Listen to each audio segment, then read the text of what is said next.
Hi, if you want to watch exclusive content with hot girls that you won't watch on YouTube, namely where Naruto roasts Kushina and Mikoto and many other hot girls without restrictions, then visit my Boosty channel at the link in the description. Bright rays of the setting sun penetrated into the Hokage's office, overcoming the obstacle represented by the drawn blinds. A woman with wheat-colored hair sat at the table and stared at one point. On her table lay papers, or rather applications for new missions. And not for simple shinobi, but for ANBU, because an ordinary ninja, even of the highest class, would hardly cope with this. A wind came from nowhere, blew some reports off the table, which distracted the Hokage from thinking about life. "You called us, Hokage-sama?" In front of the table stood a girl dressed in an ANBU uniform, with a katana on her back and a mask in the shape of a cat's face. Her dark blonde long hair was gathered in a high ponytail. To the right of the girl stood a tall, stately guy, in exactly the same uniform as the girl, with the same sword on his back. The young man's face was hidden by a mask in the shape of a fox's face. Wheat-colored hair stuck out in different directions. "You can take off your masks here, Naruto, Suzumu," the woman rose from the table. "A new request has been received for several S-rank missions. Naruto, your squad will take this one," the woman handed the young man a stack of papers, "and you, Suzumu, go with yours on this one." Another stack was handed to the girl. "The main thing to remember is that in the end and in the beginning, you work together." "Any questions?" "No," the ANBU members answered in unison. Dismissed, Tsunade turned to the window. She knew the essence of these missions, and she was not happy about it. Not everyone can cope with a time error. But Naruto, Suzumu Jinchuriki, and very strong shinobi. They can handle it, or at least they should. At the core of ANBU today was not calm. Of course, both captains were summoned to her by the Hokage. This rarely happened. A whisper went through the crowd that perhaps the village was in some kind of danger again, but then ordinary shinobi would already be running around the streets, trying to protect their father's house. The shinobi could only guess and wait for the return of the captains, who, by the way, had already arrived. "Squad Yamada," a loud female voice was heard, separated from the Uzumaki people, and stood so that I could see you. On a small elevation, in front of a crowd of ANBU members, the same girl who was in the Hokage's office appeared. Taking off her mask, she looked around at those present with a frowning look of blue eyes. "We are delving into the task, not far from the borders of Konoha, something like a time trap has appeared. Our task is to catch everyone and everything who has penetrated our world from the past or the future. We will conduct the end and beginning of the mission together with Naruto's squad. Is the goal clear?"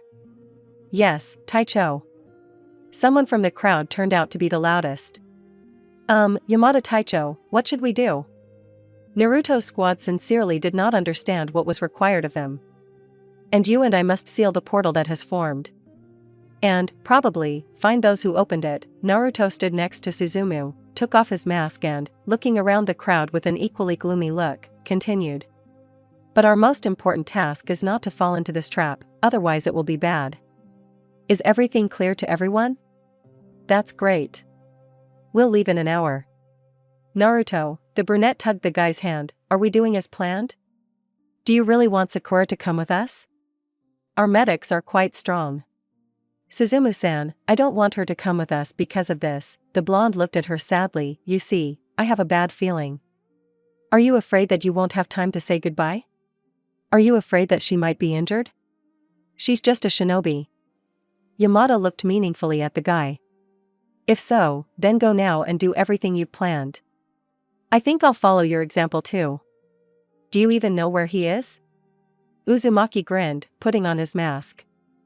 "I'll find it," Suzumu smiled, adjusting her slipped mask. "I'm an ANBU captain, after all." Sakura was at the hospital, helping the doctors and medical ninjas. The Chunin exam had recently taken place, and there were a lot of casualties.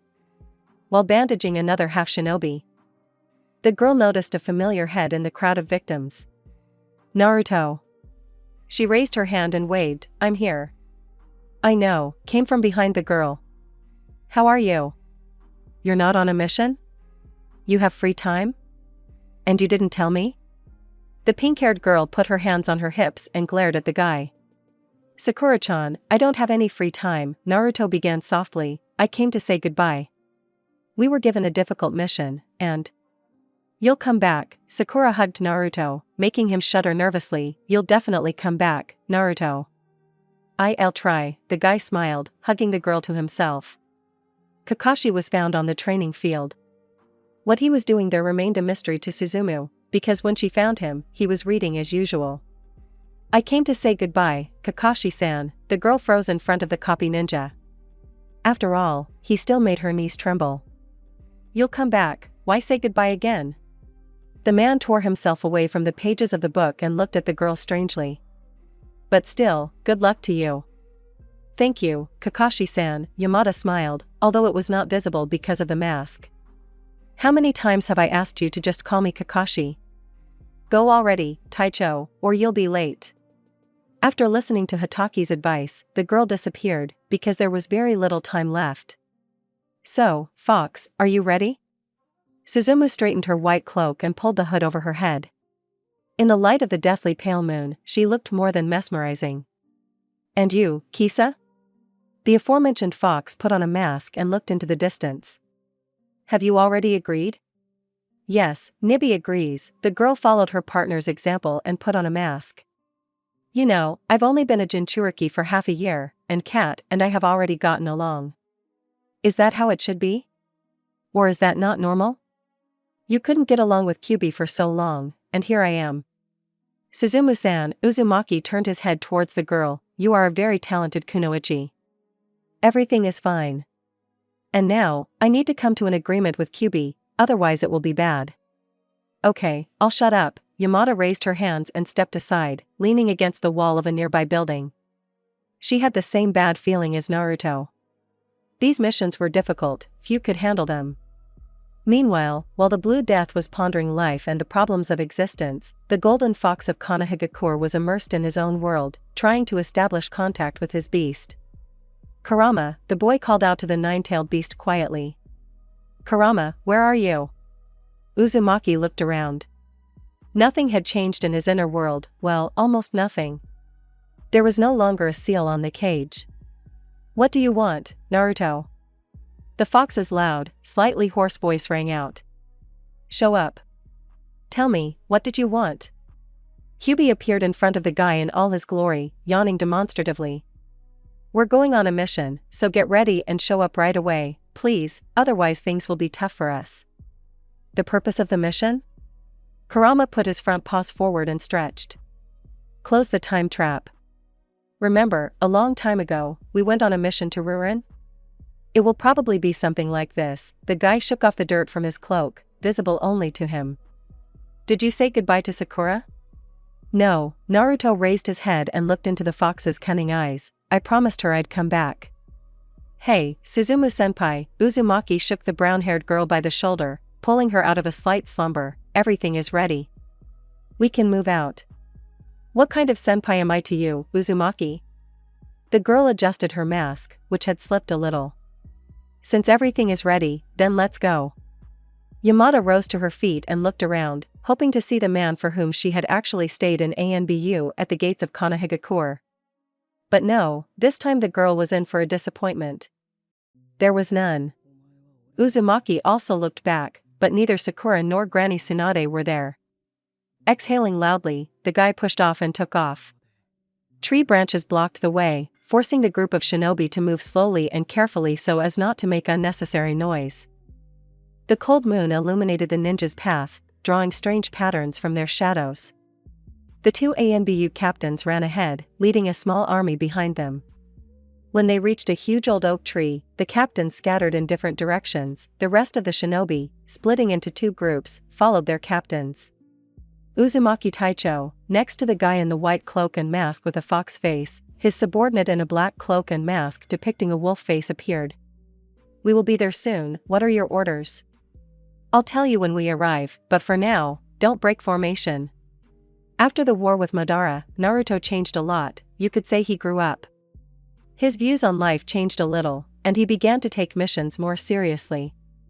Only 3 things in his life have not changed: his love for Sakura Haruno, the pink-haired kunoichi, his dream of becoming Hokage, and, of course, ramen.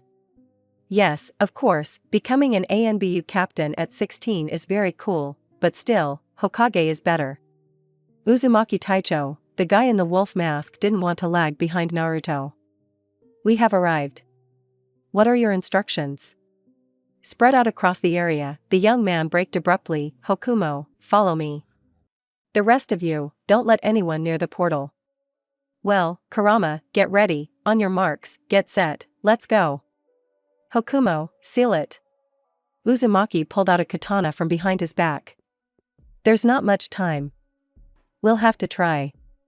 Taicho, the guy in the eagle mask, stood in front of the open portal, seemingly almost imperceptible, just a small distortion of space, seemingly just a small vibration of air. You can't seal this quickly. I need at least an hour. An hour? The ANBU captain turned around in surprise. It was unlikely that his squad would last an hour. As it turned out, Suzumu and her people had done everything possible to ensure that there were as few fugitive bad guys from other times as possible. But during this time, the time travelers decided that it was time to return and rushed in a friendly crowd to the portal, where they ran into Naruto's squad. Now, the second ANBU captain was rushing to the rescue of Uzumaki along with her people. Uzumaki Taicho, behind you. Hokumo didn't have time to do anything except warn the Jinchuriki about the impending danger. The enemy's kunai blocked the enemy's sword, with a blue ribbon on the handle. Suzumu stopped in front of Naruto. Having parried the blow, the girl turned around. Are we late? Although it was not visible because of the mask, it was audible that Yamada was smiling. Very timely, the Ninetales Jinchuriki exhaled. Well then, let's fight, Naruto. After these words, an incredible battle broke out near the portal. The blood of the ANBU opponents flowed like a river, while Hokumo tried to close the portal as quickly as possible. The two captains fought back to back, covering the boy. Everyone wanted to get back, none of them should fall. Suzumu-san, turn around. Naruto jumped up and knocked down another opponent. Having parried the blow from which Suzumu could have died, Naruto made a fatal mistake. He found himself dangerously close to the portal, into which he began to be drawn. Naruto. Yamada dropped her sword and reached for it, her voice breaking treacherously. She almost reached it, but the funnel closed faster, leaving a confused Hokuma and Suzuma on the verge of hysteria alone. The girl dropped her hands and fell to her knees in front of the place where Naruto had stood just a few seconds ago. She picked up the sword that lay next to her and raised her head. Kill everyone. No one should be left alive. That was the order of the ANBU captain. Now, the only one. Unexpectedly for everyone except Yamada, a fiery blue tail began to appear behind her. God forbid, if any of you get in my way, I will destroy you. With these words, the girl, succumbing to animal instincts, ran somewhere deep into the forest, noticing movement and the enemy's chakra there. The bright moon shone right into Naruto's eyes, preventing him from falling asleep. Someone's gentle warm hands ran over his face and ruffled his hair. And then it became warm and cozy, as it had never been before. By the characteristic creak of the floorboards, half asleep Naruto realized that the owner of the gentle hands had left the room. Having stretched sweetly, Uzumaki turned over to his other side and was about to give in to sleep, since the moon no longer bothered him, when he suddenly jumped up. Realizing that he was on a mission, and even if he was at home, no hands could caress him, the young man looked around in horror. Naruto found himself in a small room, with not a lot of things. A standard built-in closet, a small chest of drawers, with a strange table lamp on it and a vase of flowers. In the corner stood a desk, with a stack of papers on it and a jar of ink. Near the chest of drawers hung a full-length mirror. Uzumaki himself was sitting on a bed made up with white sheets. Nothing unusual, except that the room was not his, and he saw it for the first time in his life. The quiet creak of the floorboards announced that someone was coming towards his room, but the guy was so deep in thought that he did not notice a small, nimble figure slipping into his room and freezing in the shadow of the closet. With small, confident steps, the figure moved towards the bed. Why aren't you sleeping? Leaning forward quickly, the figure's face was right next to Naruto's. Screaming in surprise, the Jinchuriki jumped away from the laughing girl who had settled down on his bed. Who are you? The guy looked in surprise at the girl who had so brazenly disturbed his peace. Why aren't you awake yet, Naruto? The girl wiped away her tears and looked at the young man with no less surprise. And then Naruto realized that he was looking at this girl and seeing himself, or rather himself, who had used a perverted technique.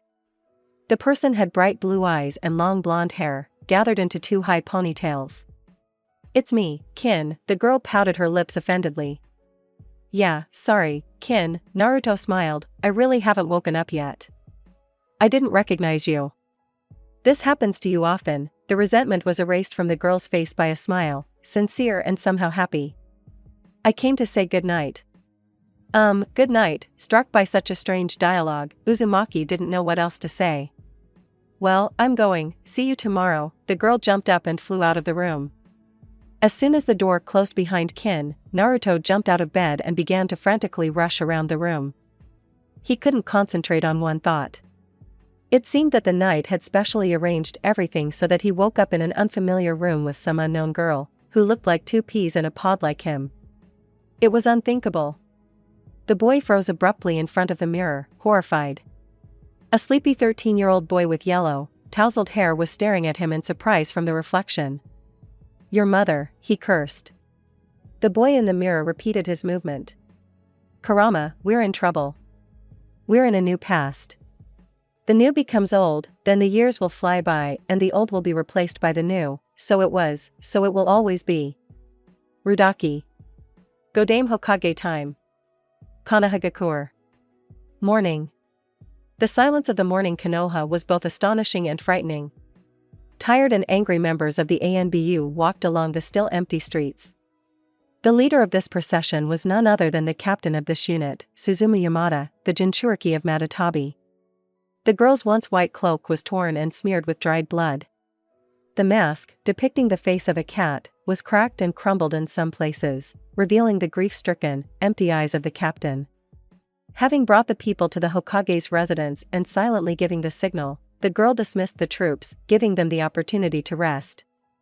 Slowly continuing on her way, Yamada looked ahead impassively, not noticing anyone or anything.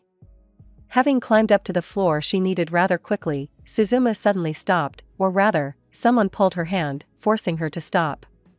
Slowly turning around, the girl saw Kakashi Hatake, better known as the copy ninja of Konoha. I told you that you would come back, he calmly looked into the girl's eyes. Did something happen? Where is Naruto? Kakashi-san, was the only thing the girl could whisper before she burst into tears. Yamada's legs gave way, and if it weren't for Hataki's support, she would have collapsed to the floor like a sack of potatoes. As it was, Suzumu found herself in Kakashi's arms, which on a normal day she could only dream of, but not now. Now, heartbroken, she sobbed on the shoulder of her mentor and friend, mourning Uzumaki who had fallen because of her. Suzumu, get up, come on, girl, let's go. The man stroked the girl's head, trying to somehow calm her down. Let's go, tell us everything. I can't, Yamada sobbed, still getting to her feet. I can't tell Sakura. He promised her he would come back. It was me. It's all because of me. Suzumu's voice broke into a hysterical scream. The noise that spread through the corridor of the empty residence brought out a few workers, among whom was the aforementioned person with pink hair and her immediate sensei, Gondame Hokage. Kakashi, Suzumu, what happened? The fifth's loud voice rang out, stopping the Jinchuriki sobbing for a moment. Tsunade-sama, Suzumu pulled the mask off her face. Sakura, she sobbed, seeing the worried girl. Naruto was sucked into the funnel. Yandame Hokage time. Konohagakure. Morning. So, Kurama, what are your thoughts on this matter? Naruto froze in front of the huge fox. That you screwed everything up as always, and we got sucked into the portal, Kyubi responded phlegmatically. So, in your opinion, I'm the last one? Uzumaki immediately got angry, ready to rush into battle at any moment. We'll figure out who's the last one and who's not when we get home, but now we can't give ourselves away. Look around, figure out what's what, and generally consider this a normal mission.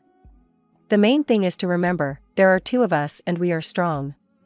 That's true, the boy smiled, we are strong. A 13-year-old boy with yellow hair sticking out in all directions sat motionless on his bed, crossing his legs. The morning sun illuminated the small room in which, in fact, sat Uzumaki Naruto, a time traveler from another time. Naruto was torn from his dialogue with Kyuubi no Yoko by the loud voice of his new sister, who informed him that it was time to get up. Lazily getting out of bed, the boy walked to the closet and reluctantly opened it. There was a lot of clothing, but his attention was drawn to a bright orange suit with blue inserts and a white high collar. "Wow! Just like mine!" Naruto exclaimed, taking out the suit. "Of course, like you," a soft female voice rang out.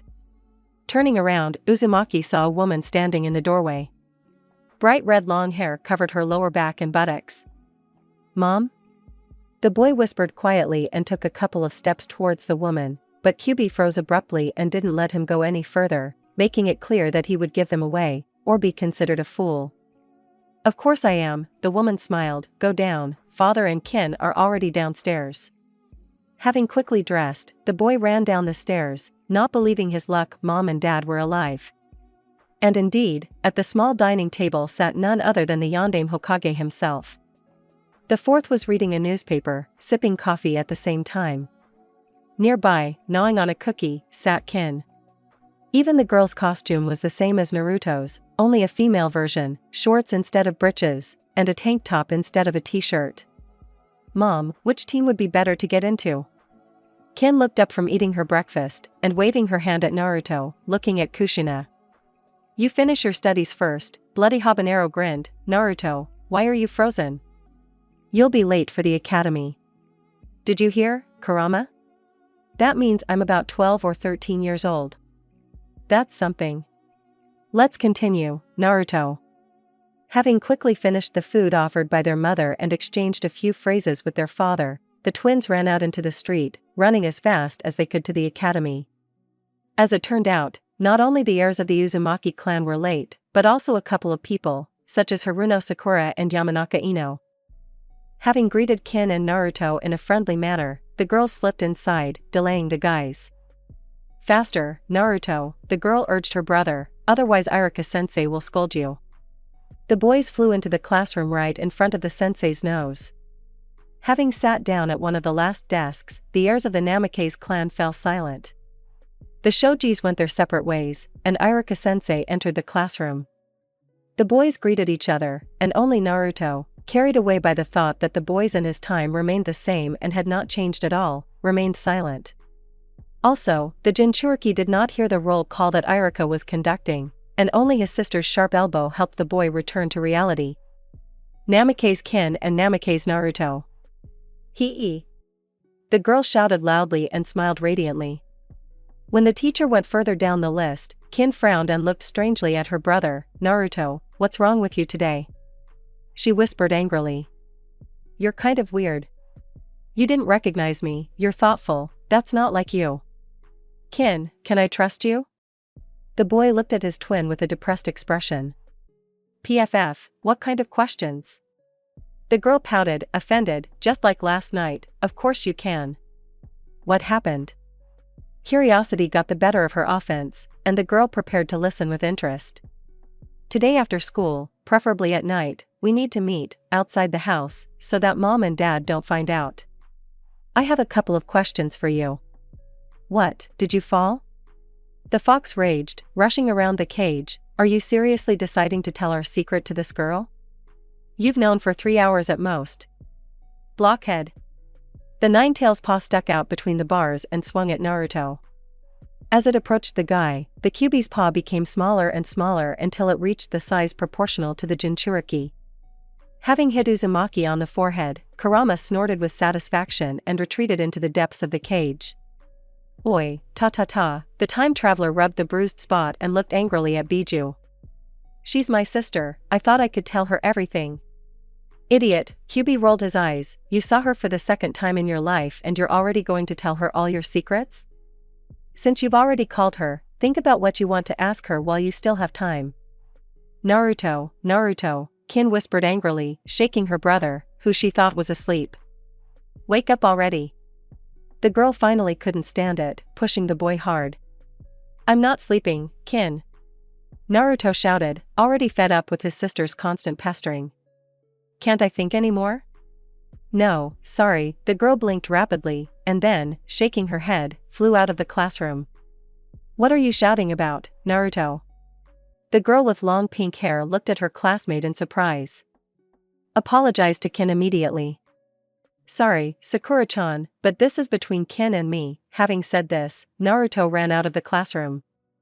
Kin was sitting on the swing, Naruto's once favorite place. The girl's blue eyes were empty, as if all the joy had been sucked out. It seemed like she was about to burst into tears. Kin? The boy said quietly, squatting down next to his sister.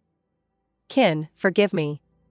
You never yelled at me, Nii-san. The girl lowered her head even lower, her long blonde bangs covering her face. I'm sorry, Kin, I don't know what came over me. What happened, Naruto?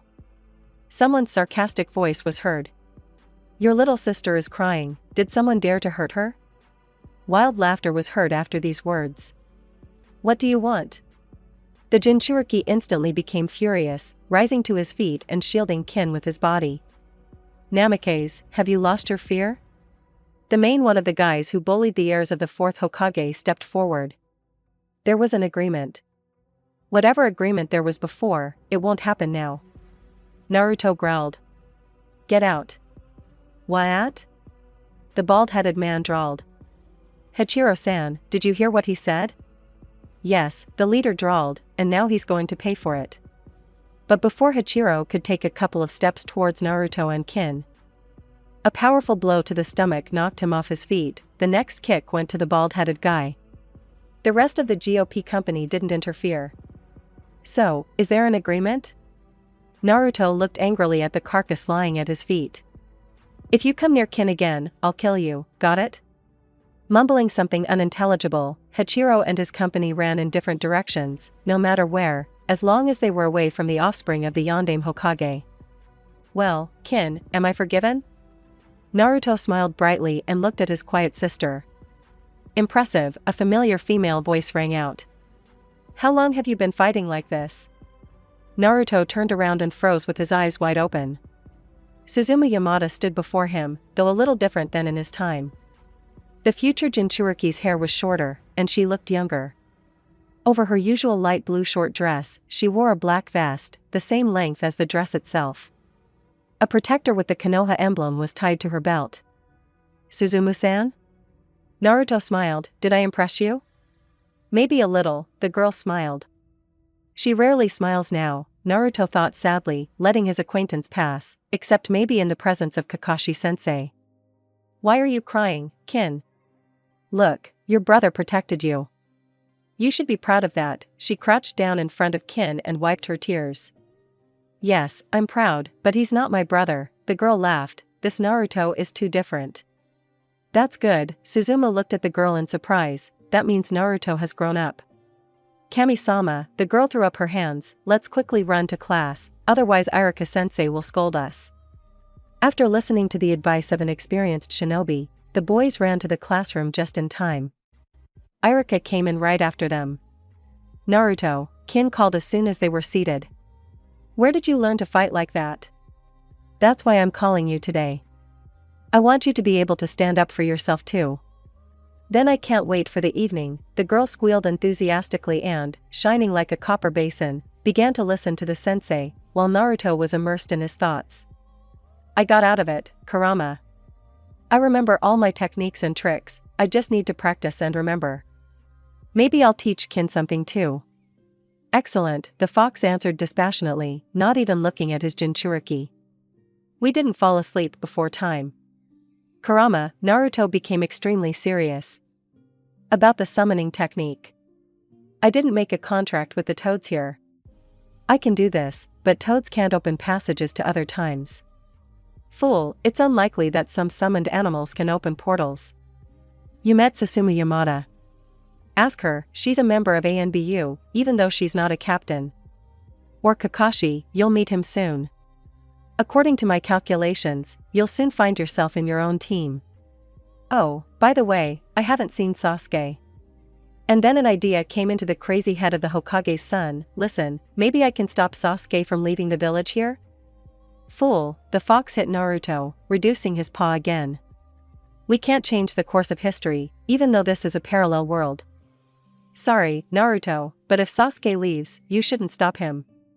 Commentary on Popatinets. Part 3.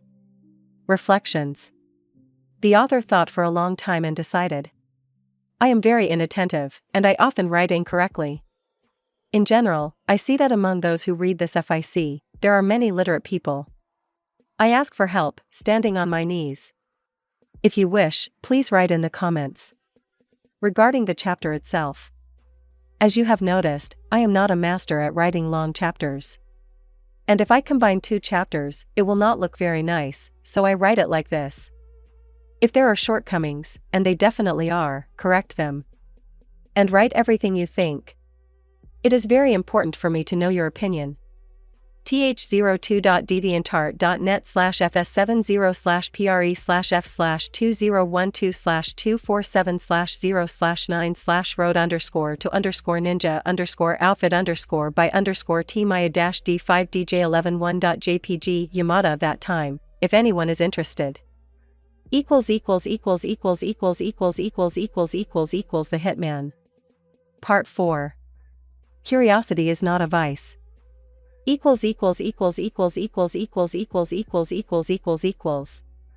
remaining lessons flew by completely unnoticed.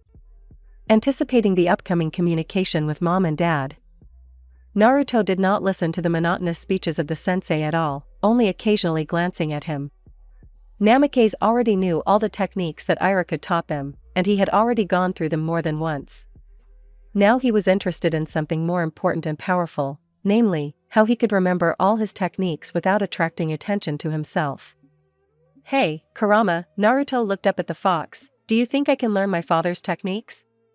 Do you want to? The nine-tailed responded dispassionately. The prospect of learning something new did not please the Bija very much. Of course there is. You know me. That's why I'm asking. Uzumaki Namikaze was informed that the school day was over by his sister's sharp elbow, which hit the boy right in the ribs. Can I ask you one thing? The blonde croaked, rubbing the bruised area. About what? The twin smiled carefreely, throwing a strand of light hair behind her back. Stop poking me in the ribs, please, Naruto laughed, getting up from his desk. In the next few minutes, the streets of Konohagakure were filled with students from the Ninja Academy, who were running home as fast as they could. Naruto and Kin Namikaze were also in this crowd, who were also in a hurry to get home, especially Naruto. He still couldn't believe that his parents were alive, that they hadn't died in the battle with his current friend. Kin, Naruto stopped near a high wooden fence that stretched to the end of the block. Can I ask a stupid, but terribly interesting question? The boy frantically tried to remember if there was such a fence in his native Konoha, but, alas, his memory threw up memories of a completely different landscape.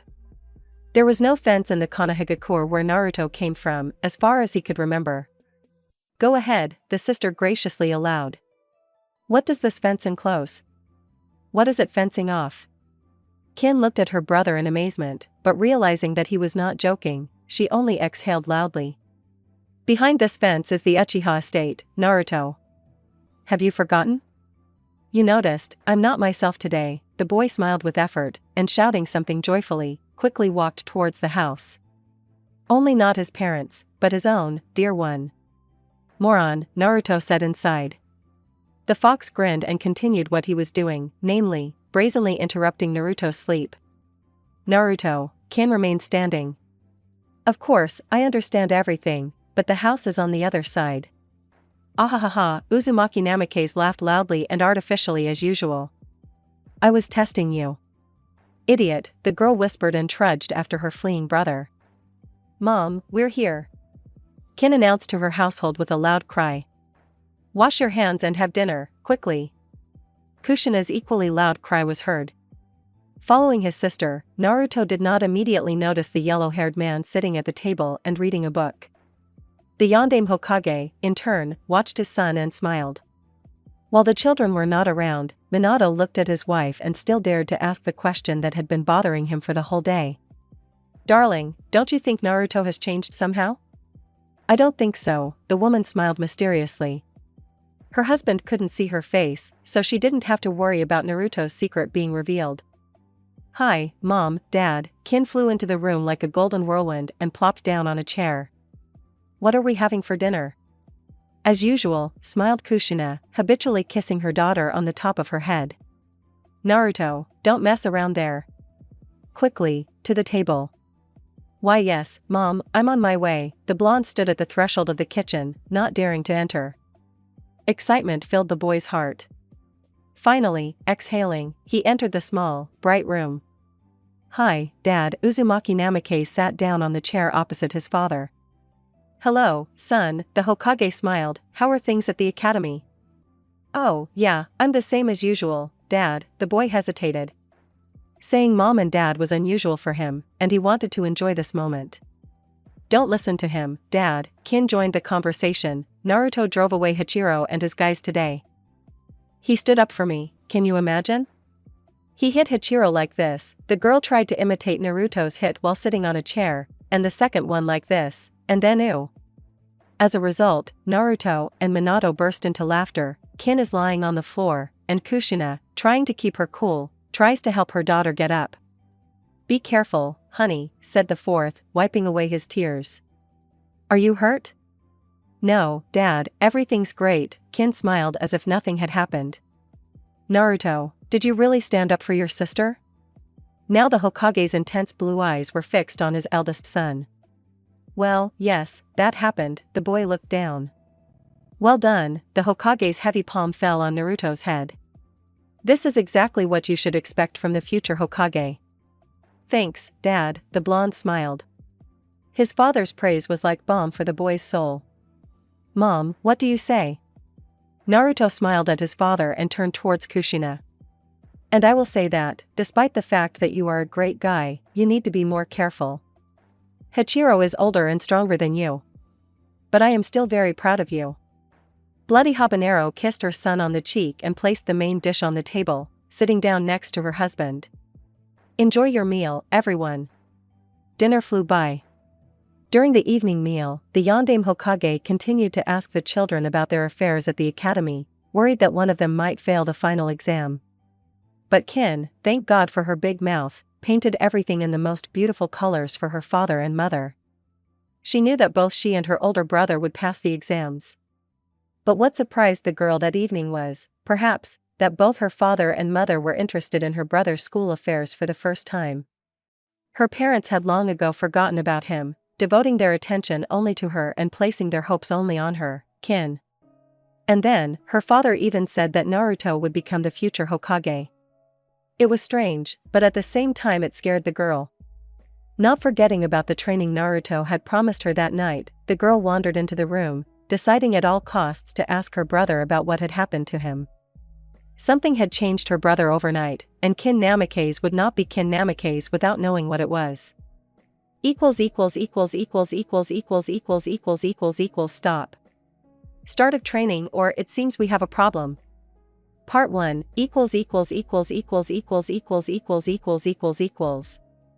Godame Hokage time.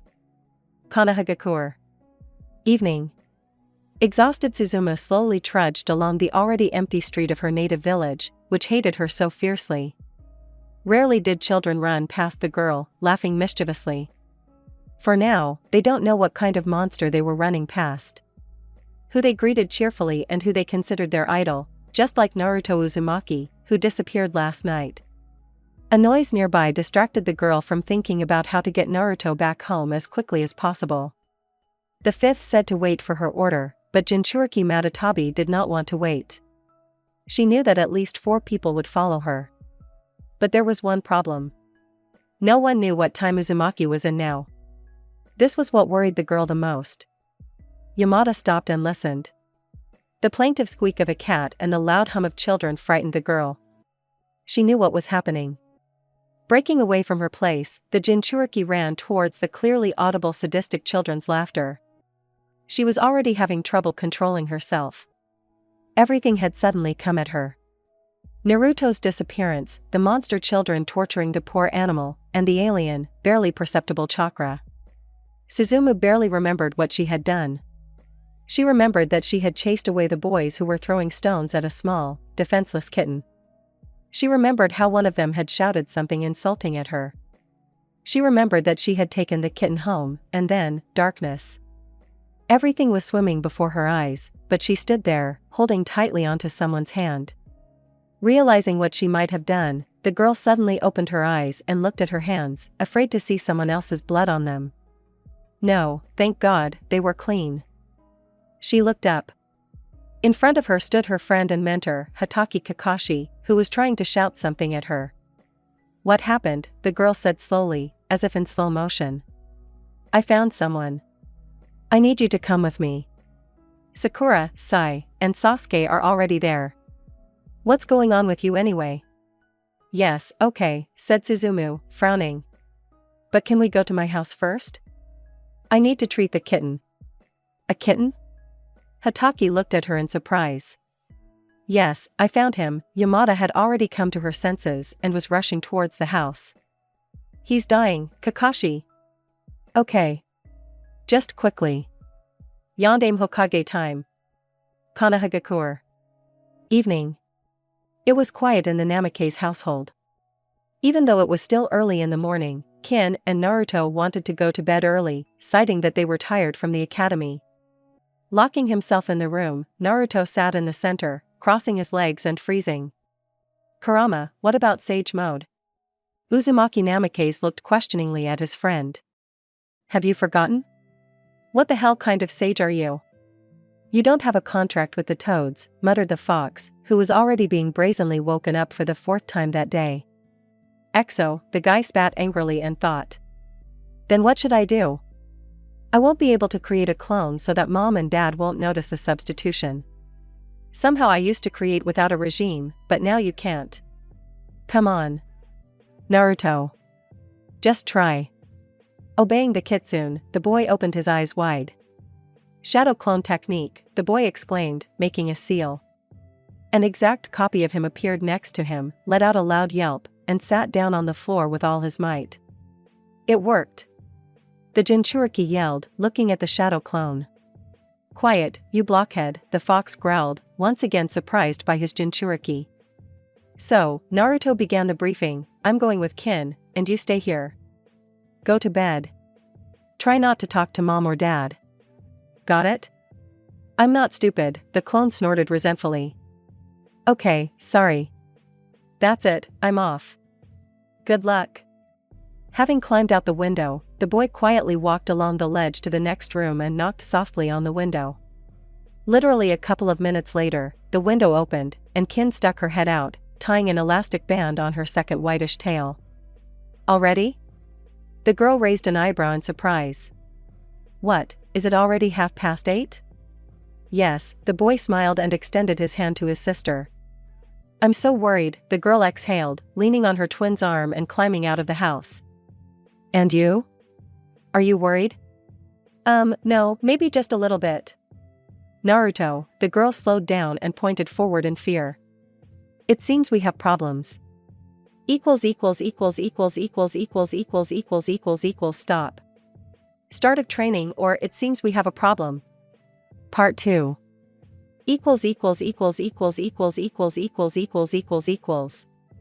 Yandame Hokage's time. Kanahagakure. Night. Naruto followed his younger sister's gaze and gasped in surprise. A crowd of teenagers lined up in front of their house, led by those who had fallen to the boys' onslaught during the day. Oh, Namake's, Hachiro shouted loudly, cracking his fists. And we were just about to come for you.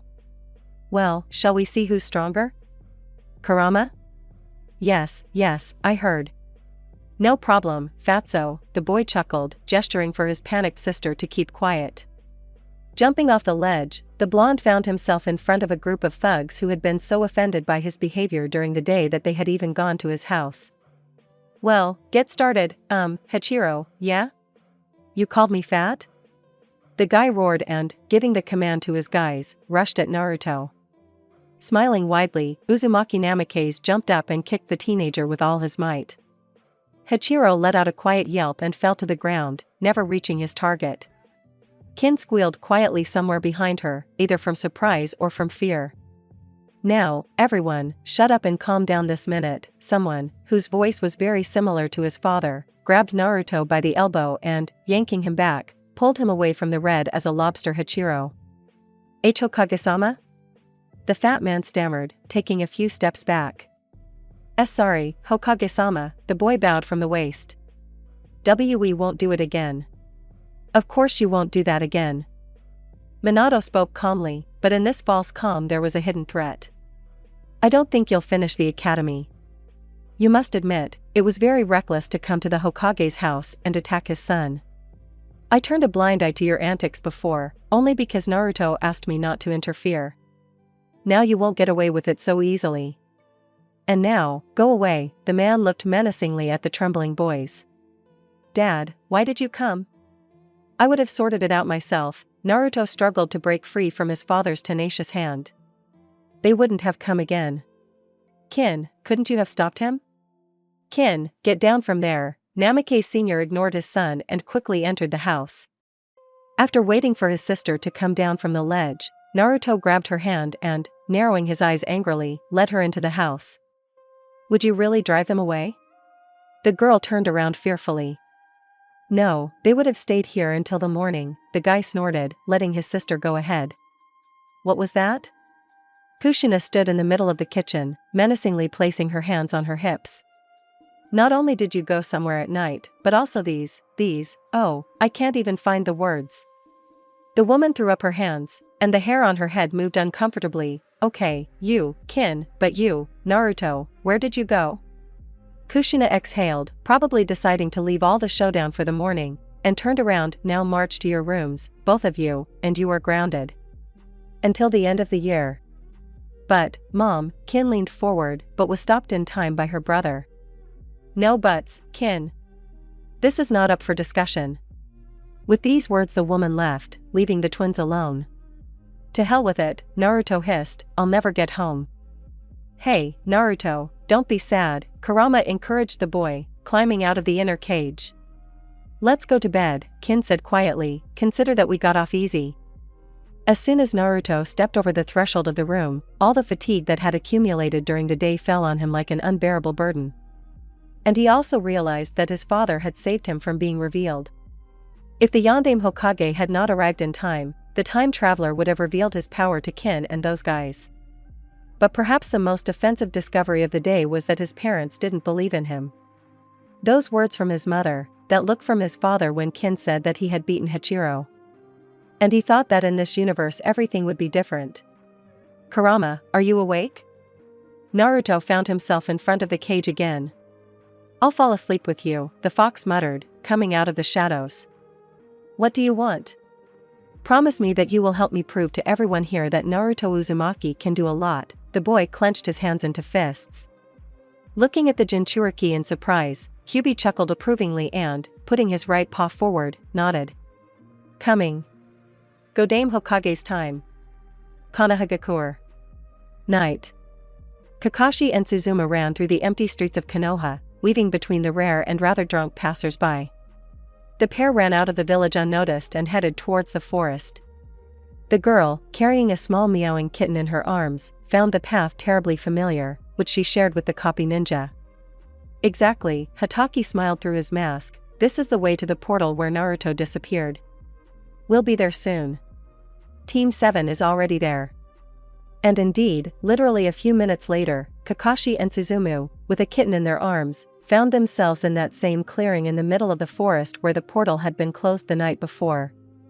Near a small pile of boulders, 3 people in ANBU suits were sitting, 2 guys and a girl. Where did you get them? Suzuma looked at the guys she had known for a long time in surprise, mechanically stroking the kitten behind the ear. Okay, Sai, it will be your fault if something happens to them. Okay, Suzumu-sama, the guy bowed his head as a sign of respect. Sakura, I am very ashamed to ask you for anything, but my kitten was hurt. Can you help me? The brunette looked pitifully at her charge. The third member of team number 7, the ANBU captain, pointedly did not notice. Of course, Suzumu-san, the pink-haired girl smiled, jumping off the stone. Show me the patient. Having handed the snow-white lump into the girl's hands, Yamada followed Kakashi to the boulders. What were you so eager to show me? In the bustle, the girl did not notice how she switched from Hataki to you. Not what, but who, the man chuckled. You felt his chakra, right? Commentary on stop. Start of training or it seems we have problems. Part 2. After a long break, the FIC will be continued. Someone there was so wildly indignant, here you go. The chapter has been rewritten. Please comment. Stop.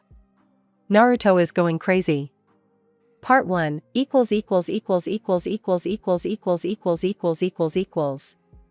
Go Dame Hokage's time. Outside Konohagakure. Night. Suzumu froze, looking at the man sitting in front of her in surprise. Yes, she really felt his chakra, but she never expected to see him. Naruto? She called softly. Naruto, is it really you? This isn't Naruto. Sasuke, who had been silent until then, spoke up. Well, more precisely, this isn't our Naruto. He came to us from the funnel where our Naruto was sucked in. Sakura, who had finished treating the kitten, approached them. Presumably, he is Naruto of the time where, well, our Naruto is now. Although, he could be from the future or the past. Why is he silent? He can't speak? Suzumu raised an eyebrow questioningly, twisting his lips into a smile. I can. The guy raised his head. Your Naruto now lives with my family. And they hardly value him there. Yandame Hokage's time. Konohagakure. Night. Despite the fatigue that had fallen upon him, Naruto was wide awake. Lying on his bed and looking at the ceiling, the boy thought. He knew that without outside help he would not be able to return home. He knew that if he had revealed himself then, he would have been in trouble. He also knew that the Naruto here was not particularly popular or respected. And then he decided that no matter what, he would show everyone what Naruto Uzumaki was made of. Naruto? There was a quiet knock on the door, and a minute later Minato appeared on the threshold.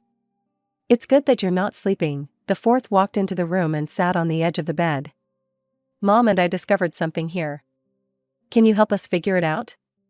Naruto, shuddering with his whole body, swallowed convulsively and silently nodded, looking carefully over the threshold of his room, where Kushina stood, holding the hand of some boy. Darling, who is this? Kushina walked into the room, dragging Naruto's resisting clone by the hand.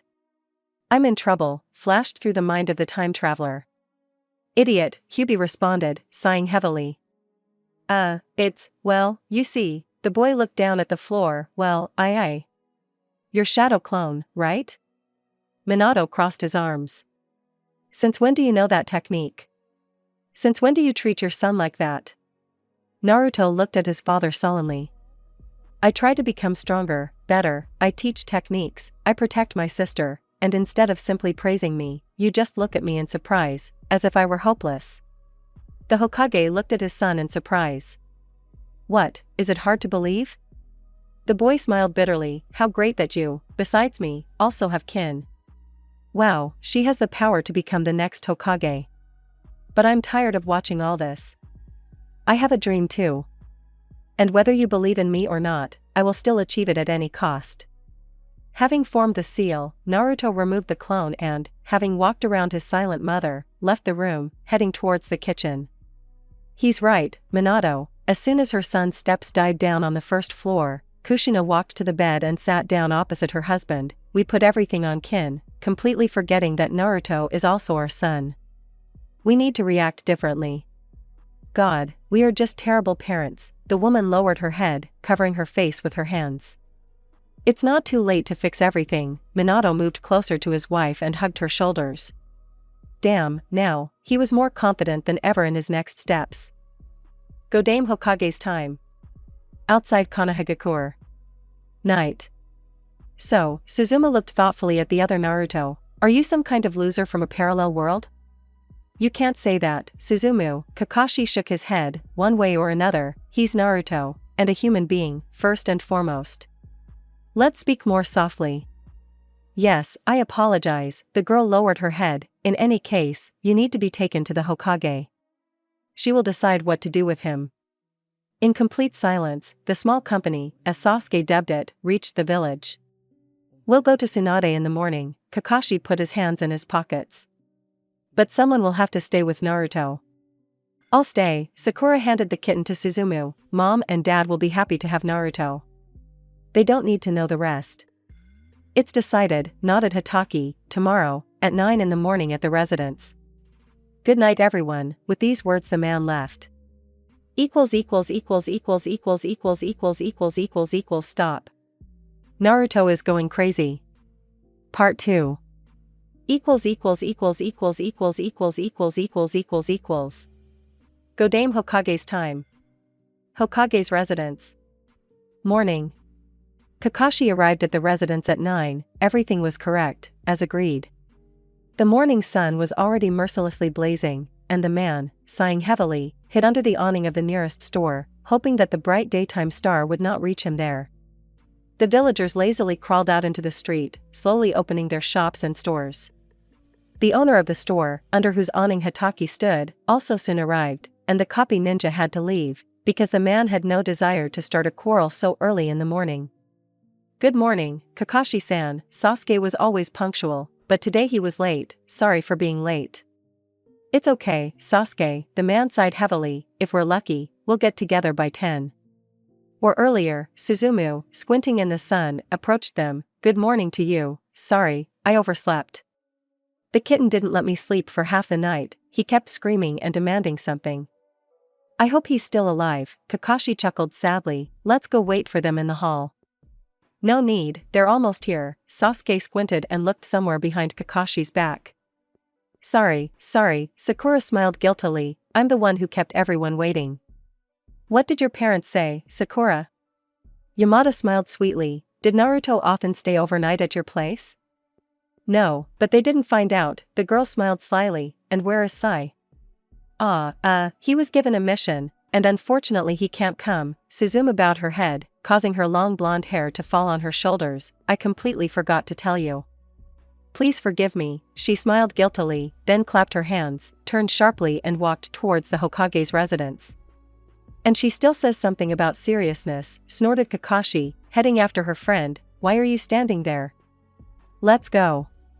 Smiling widely, Sakura took the other Naruto by the hand and, going around the always gloomy Sasuke, ran after the rapidly retreating senseis. Snorting, Uchiha slowly trudged after them, deciding that he would catch up with them anyway.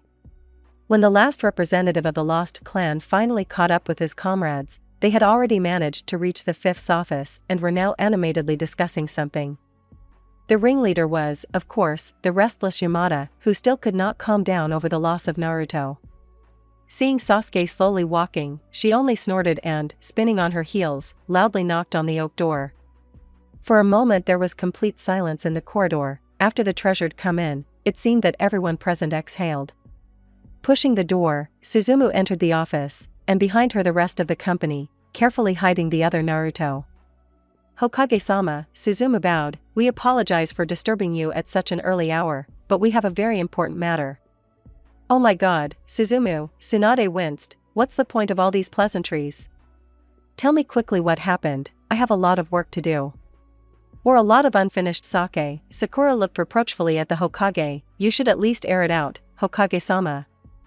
Anyway, Yamada stepped forward. Last night Kakashi's incomplete team found one person who might know a lot about the time Naruto ended up in. Just don't scream too much when you see him, okay? Tsunade nodded, suddenly serious. The other Naruto, pushed in the back by Kakashi, stepped forward and bowed respectfully. Who is this? Genjutsu? The Fifth's brown eyes looked at Sakura carefully. No, Tsunade-sama.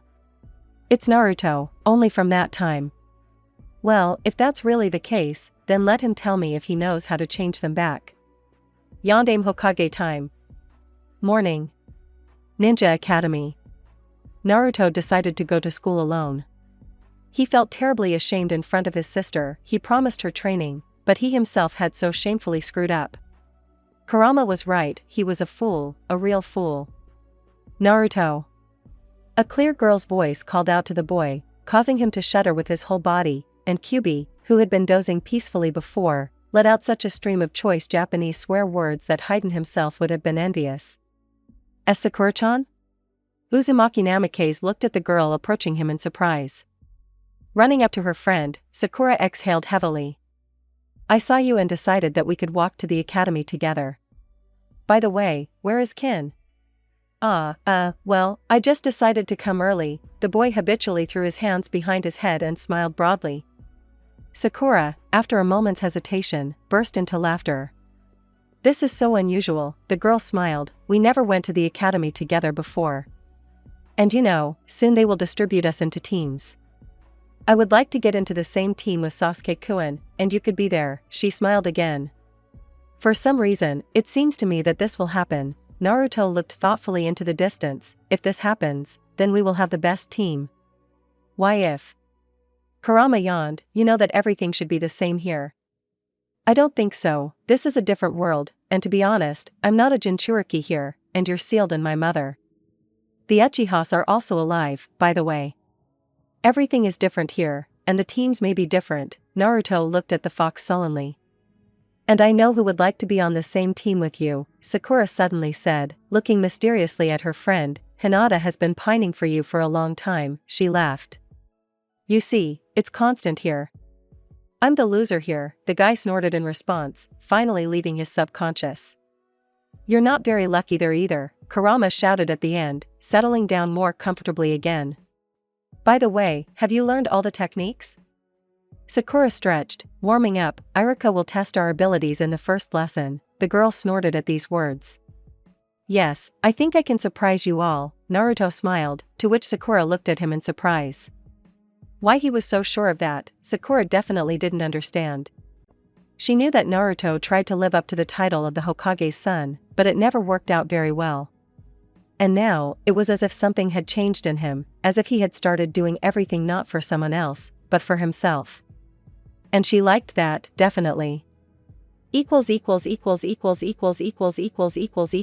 Stop. Start of exams. Part 1 .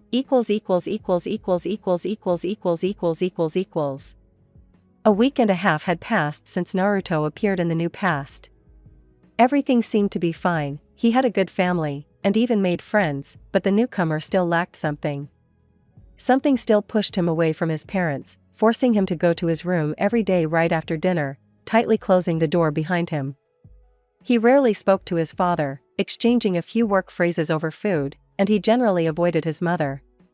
Things were much worse with Kin, that annoying little brat. As if sensing the reluctance of her half-brother to communicate with anyone from the family, she pestered him more and more with all sorts of questions and conversations. And each time, in response to yet another stupid question, the girl was rewarded with a sullen look from blue eyes that had suddenly become so adult. Ashamedly biting her lower lip, the girl moved away and fell silent for a long time, and then everything started all over again. Naruto spent his free time after school in the forest, preparing for the upcoming exams. Remembering his failures from his past life, the little Jinchuriki decided that he would not allow that to happen in this world. Besides, it would be embarrassing for an ANBU captain to fail the Genin exam, or even worse, the Chunin exam. Hey, Kurama, Naruto's loud voice echoed through the huge corridor, knocking down dark drops from the leaking pipes. Don't you think that no matter how much I train, it's all in vain? I still can't make a clone. What does that mean? That means only one thing, you're a complete idiot, Naruto, the fox snorted, waving one of his 9 tails. If you really want to pass the exam without problems, then be kind enough to start training properly. You started with the wrong thing, you get it? To be honest, not really, the boy looked at his friend sullenly. Oh, woe to you, Kyubi sighed heavily, your chakra channels are unstable, so I can't transfer chakra to you without worrying about your health. First, we need to develop them. Do you understand? By the way, your friend, the one from Uchiha, he developed them a long time ago, and it will be awkward if the great hero of the 5 countries can't pass the Genin exam. It's a shame and a disgrace to be the bijou of such a shinobi. Shut up and help me. The boy put his hands in his pockets and looked at the tailed one with an offended expression. What should I do to develop channels? To be honest, I didn't really listen in class, neither in this life nor in the next. Well, let's try to create a normal double first. not that disgrace that happened last time. Concentrate, the fox's voice was lulling, but Naruto understood that if he relaxed now, everything would go down the drain. He understood and just nodded silently, allowing Kyuubi to get into his head. Naruto closed his eyes and froze in one position. Kurama spoke, instructing his Jinchuriki, and Naruto imagined how chakra flows through his body, felt how each stream of it envelopes him, imagined how power fills him. "That's it, Naruto, well done." The fox shouted encouragingly, continuing his instructions. "Bunshin no Jutsu." Uzumaki Namikaze shouted, folding the seals. There was a small pop, and from the haze that appeared due to the technique's effect, the second Naruto emerged, smiling contentedly and completely normal. "Try again, use Kage Bunshin." The fox fell silent, letting Naruto do his technique himself. The boy tensed, imagining how chakra filled every cell of his body. Familiar seals popped into his head. He remembered the moments when he used them for the first time, how he saved Iruka, surprised, at least a little, Kakashi. "Let's begin." Naruto smiled and made seals. Chakra literally overflowed him. The characteristic sound of creating clones was heard, and in an instant Uzumaki felt an unprecedented lightness. Lightness that he had not felt for a long time. A small clearing that the boy had found especially for training was filled with identical, terribly noisy boys. Naruto jumped up with a joyful cry. He did it almost immediately. "Hey, Kurama," Naruto smiled smugly and stared at the fox, "and you said it wouldn't work. Look, it worked." "I didn't say anything like that." Nine-tailed fox waved it off, lazily opening one eye. "He said something about chakra channels that need to be developed for a long time and so on." Uzumaki happily jumped in front of the cage, "But I succeeded." "You should have succeeded anyway, you're an ANBU captain," Kyuubi snorted. "Huh? What are you talking about?" As always, it took the young Jinchuriki a long time to understand.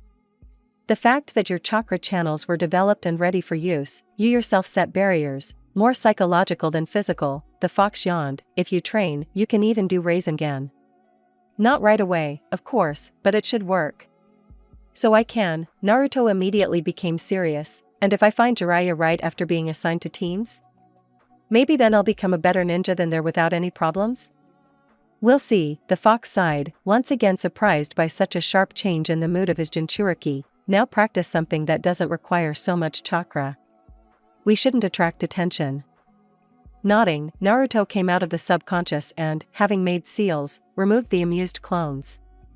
"Well, let's try throwing kunai and shuriken. By the way, I still haven't managed to master Senbon." The boy sighed, taking a weapon out of his bag. "It's still good that my father is Hokage," he smiled. "They give out weapons without any problems." "Naruto oh." Sakura's loud voice made the boy shudder.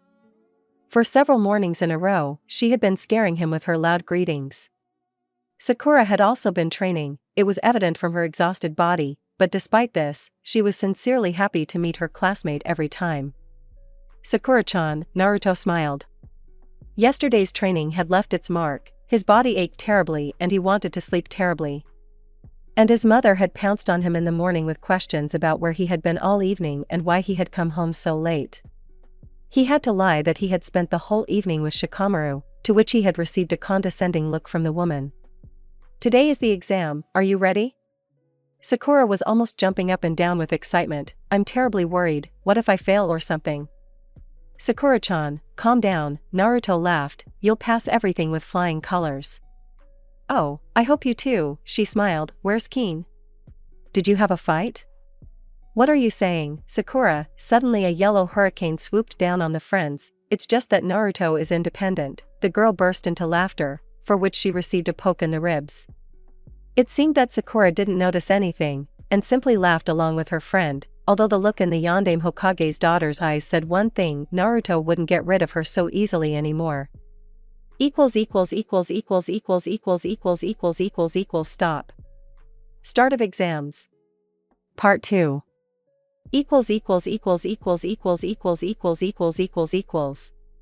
Godame Hokage time. Konohagakure. Day. During the day, the narrow streets of Konoha were always full of people, and in this crowd, whether you like it or not, you can't help but run into acquaintances, even if you try your best to avoid meeting anyone.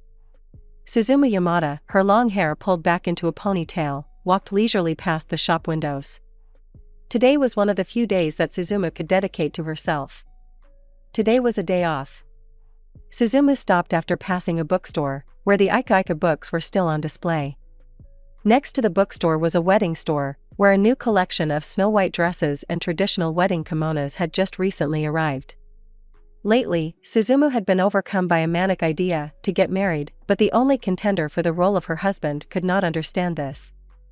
And instead of trying on beautiful dresses, the woman could only look at them.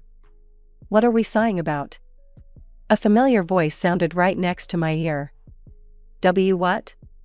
Yamada turned around and saw Kakashi looking at the shop window with interest. She gasped, "Yes, I'm looking at the dresses. They're so pretty and not very expensive, but I have nowhere to wear them," she smiled. "What are you doing here?" "Well, I was just walking and saw you. You were standing there looking so sad that I couldn't help but come up to you." Kakashi seemed to smile. "By the way, would you like to keep me company? It's not very interesting to walk alone anyway." "What is this, a date?" Suzumu smiled slyly, and seeing the man blushing, which was visible even with the mask, she burst into laughter.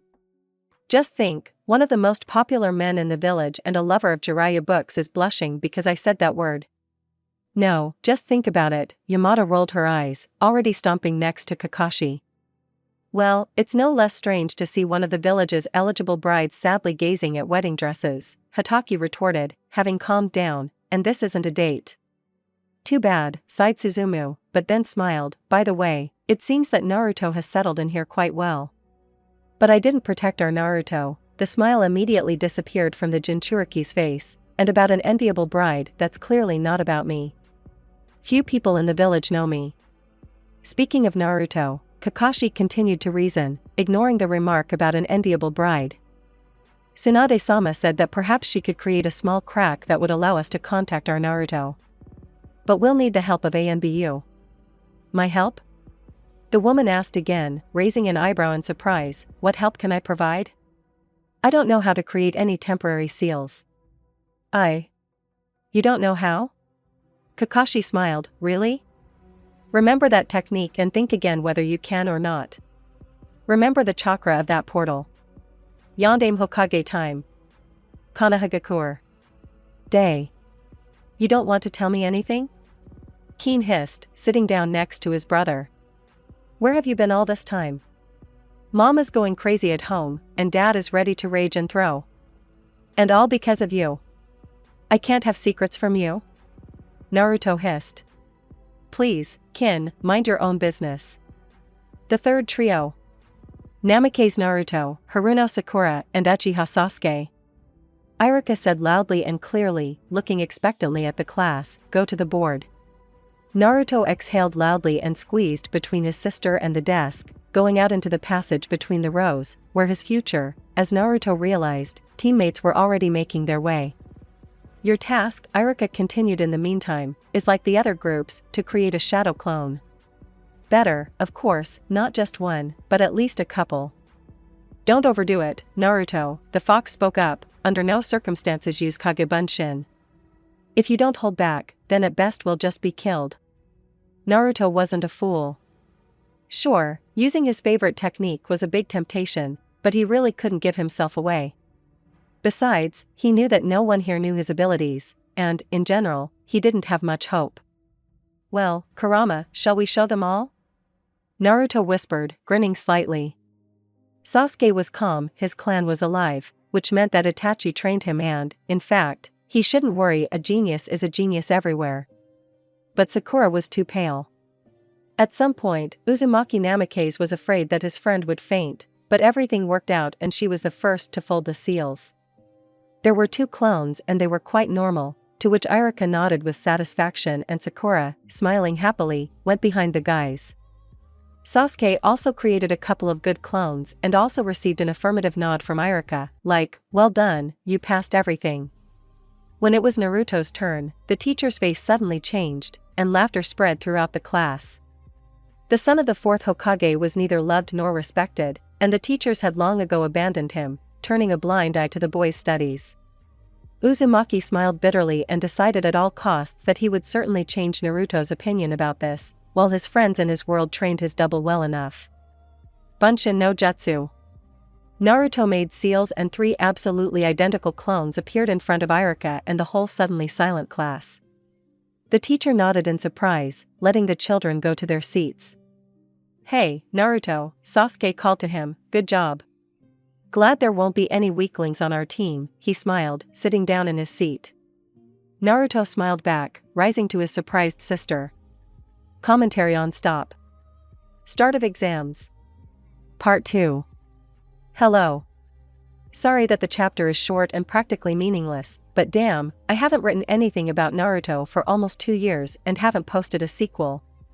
It's very difficult to write about those characters with whom I stopped communicating immediately after the end of the manga. It's very difficult to write in general, even though I had a little practice. I want to thank you all for waiting so long and ask for forgiveness for the same. Yours, Kakashi. Stop. Exams begin.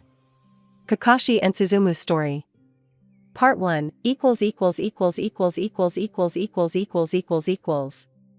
Yondaime Hokage time. Konohagakure. Day. Naruto, like his future teammates and many other guys, had been sitting in the heat for an hour now, waiting for their turn.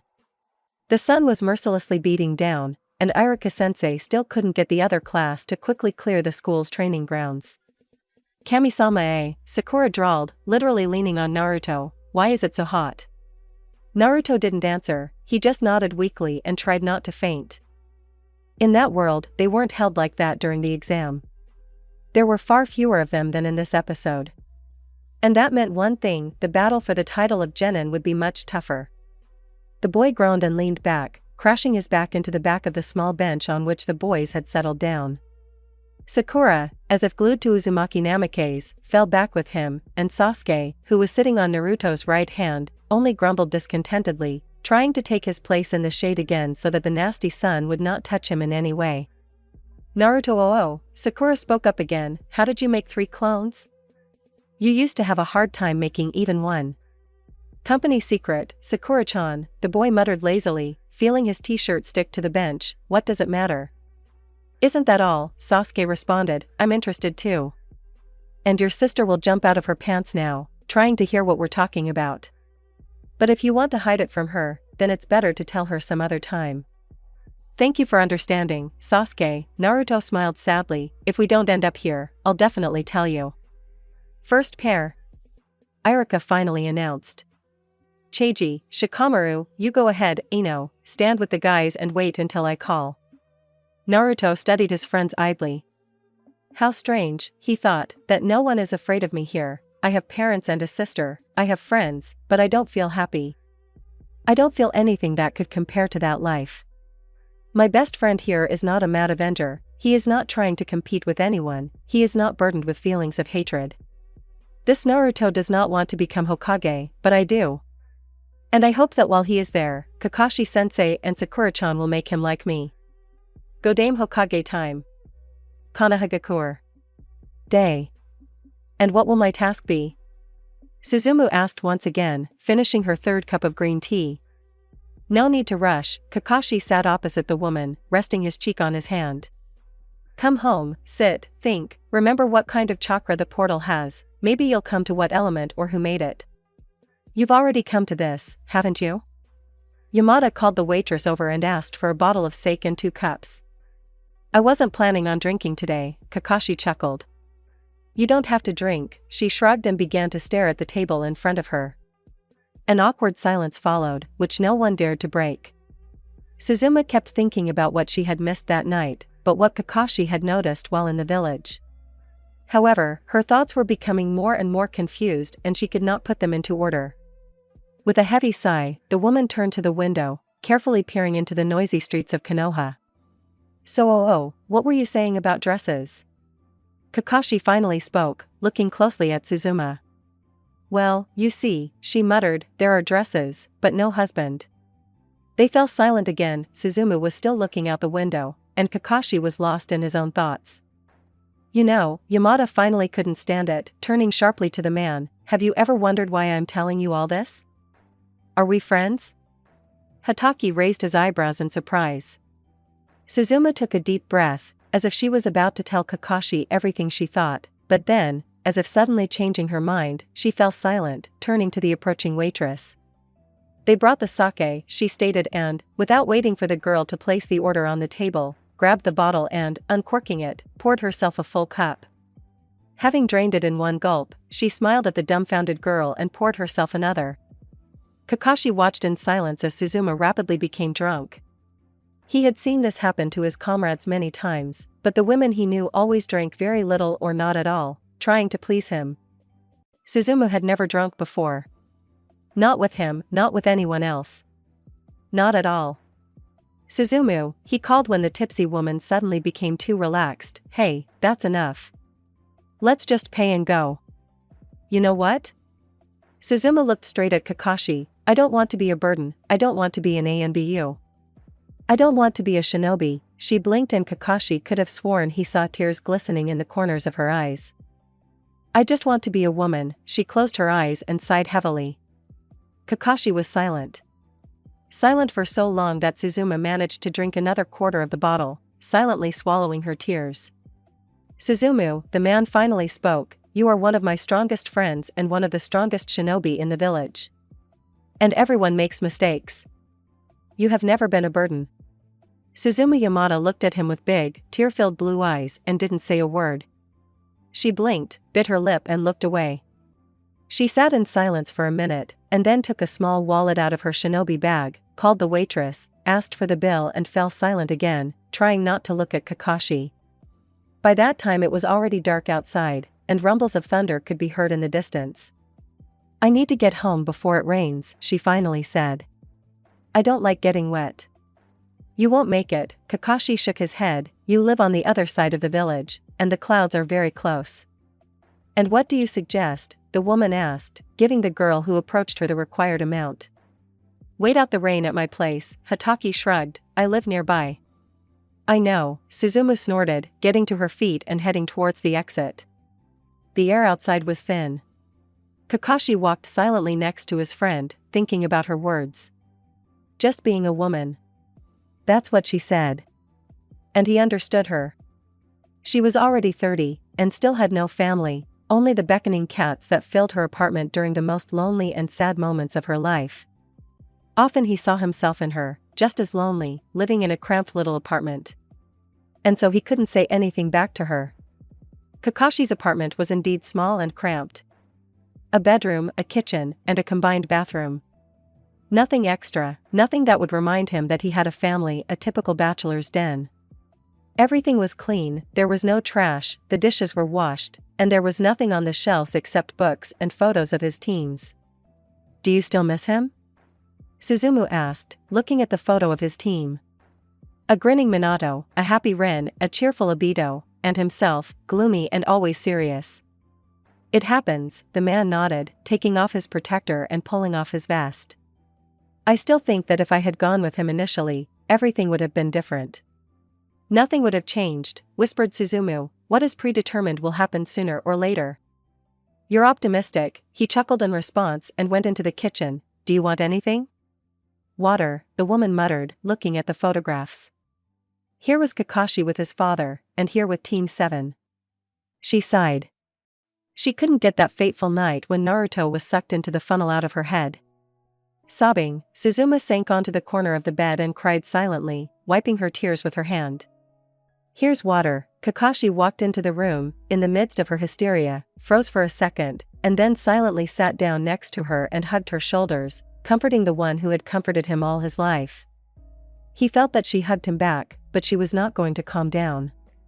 We'll get him back, he finally said, and it's not your fault what happened. Naruto is a strong and experienced shinobi. He's an ANBU captain, so he won't disappear. We just need to help him a little. Suzumu just nodded, wiping her face with her hands, sobbed and took a glass of water and drank, trying to calm down. I wet your turtleneck, she squeezed out through her sobs. I think I'll survive. Kakashi looked at her and saw what she wanted to be seen. He saw a beautiful young woman, tired, carrying the weight of her clan. He saw a defenseless girl who had to grow up early. He saw a girl who had to kill and see death. Behind whom stood an old woman with a scythe, like an old friend. I'm sorry, he said quietly, pulling the mask off his face and leaning towards the one whose heart bled more and more with each mission. Her heart skipped a beat, and then started beating again with renewed vigor. So fast that Suzumu was seriously worried about dying right there. Their kiss wasn't passionate, it was just how it was supposed to be. Long and tender. There was nothing dirty about it, but Suzumu suddenly realized that there was a tight knot in her lower abdomen. She pulled away and exhaled sharply. Kakashi leaned his forehead against hers and was silent, as if considering his next steps. Please don't leave me, she said quietly. I won't leave, the man answered just as quietly, covering her lips with his again.